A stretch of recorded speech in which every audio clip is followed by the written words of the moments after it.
સભે સ્વામિનારાયણ પ્રગટ થઈને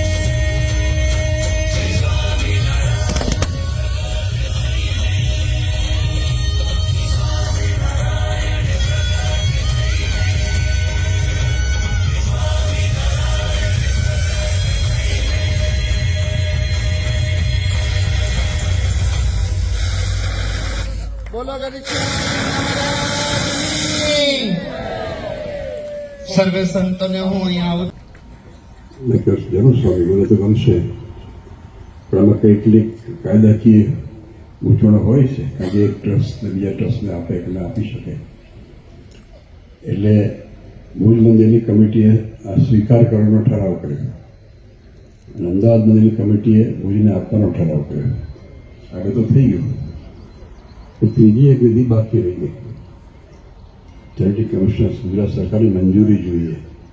એક ટ્રસ્ટ બીજા ટ્રસ્ટને આપે તો મંજૂરી જોઈએ જરા અઘરી વાત હતી પણ ચેરિટી કમિશનરના અંતરમાં મહારાજ વસ્યા અને એમણે એક રિમાર્ક કર્યો છે અંદર નોંધ કરી છે કે હું મંજૂરી કેમ આપું છું કે અમદાવાદ અને ભુજ બંને એક જ સંસ્થાઓ છે કોઈ જુદી સંસ્થા નથી અને બંનેના આચાર્ય પણ એક જ છે એટલે હું મંજૂરી આપું છું અને રિમાર્ક લેખિત કરી છે